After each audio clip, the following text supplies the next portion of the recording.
Well, guys, this is my 10th month. That's wrong. This is my 10th video and the end of my second month doing YouTube regularly. And I want to do something different here. I want to tell you guys a short fiction that I wrote. This is not the animation, but I am still working on it. I'm doing a different style of video here. Just let me know what you think of it. If you don't like it, then I'll just go back to the original style. But if you do like it, let me know. I'll make more of these. And I'm going to make a couple of these just to get into a good routine with things. You can't make just one video and decide if you're good at it or not. You have to do a couple. So just, yeah, I'll make a couple of these and let me know what you think. And the reason I'm doing this is because, well, the other style takes a long time to edit, and I want to try doing something that'll let me get more videos out. So, yeah, I'm going to do something different. Let's see how this goes.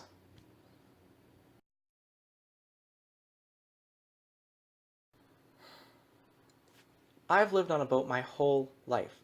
I eat on a boat, I sleep on a boat, I play on a boat, and I'm even homeschooled on a boat. My dad is a marine biologist, and when he got the chance to study pot of whales for 5 years, his first question was, can I bring my son? Sometimes it's fun. I'll go fishing, we'll see some cool animals, or I'll make up a game that my dad or Charles the engineer will play with me. But usually I'm bored to death. I won't be able to fish because the crew is using sensitive equipment, we won't see anything for weeks, and everyone is busy and can't play with me. I'll get my homework done, then read because I'm supposed to be quiet. But I'm a fast reader, and if I finish all my books, then I have absolutely nothing to do. But I always get excited when it's time for us to go onto land. I love how clear and fresh the air smells away from the ocean, and there is always something to do. I am never bored on land. After docking the boat, the first thing my dad and I do is go to the library to get some new books for me. If I lived on land, I would never run out of books. Then we'll walk around town, looking at shops, eating at restaurants, seeing movies, going to the museums. If I lived on land, I could go to lots of different places whenever I want. But my favorite is going to a park to play. I love the smell of grass and being able to climb the jungle gyms. Sometimes I'll even meet someone my age to play with. If I lived on land, I could make friends. One time my dad asked what I wanted. I told him I wanted to live on land and go to a real school with lots of kids. He smiled and said, I'll remember that.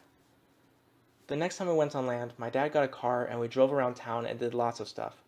It was getting late, so I thought my dad was going to drive us to a hotel room. Instead, he drove us to a house. I thought it was just where we were staying, until he said, welcome home. I was jumping from excitement. A real home on land. Our home on land. My dad showed me the living room, the kitchen, my room, the backyard. The yard was my favorite. There was a huge tree with a rope swing tied to one of the high branches. I couldn't believe we were going to live here. There's a park just down the road, my dad told me. And we're pretty close to the school you're going to be going to. I was going to school. I was going to meet lots of people and make friends. School didn't start for a week, and I couldn't wait. I imagined how it would be and what the people would be like. Then the day came, the first day of school. I was so excited, I was afraid I wouldn't be able to fall asleep the night before.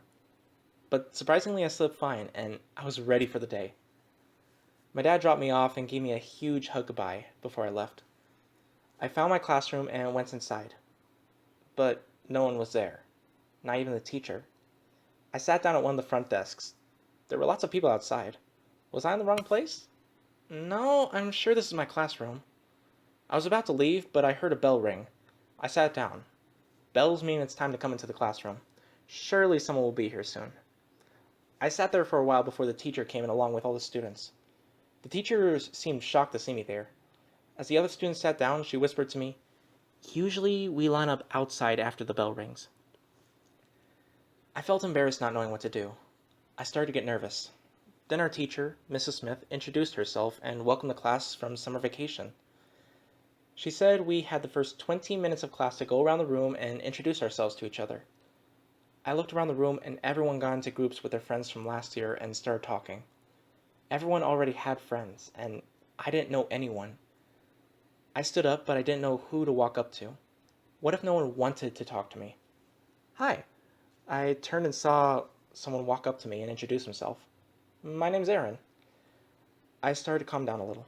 My name's Simon, I said nervously. Where are you from? Okay, we're having a conversation.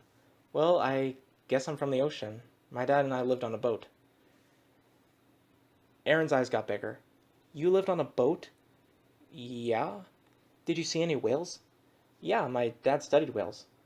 This was such a simple thing to me, and Aaron was looking at me like I did something cool. Then a bunch of people started standing up and asking about what me and my dad did.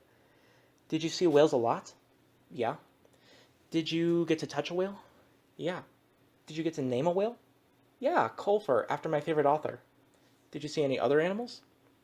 Yeah, we saw dolphins, squid, jellyfish, sharks. I even got to feed the sharks. Everyone listened to me like I was the coolest guy ever. All of this was just stuff that happened to me, but to everyone else, it was amazing.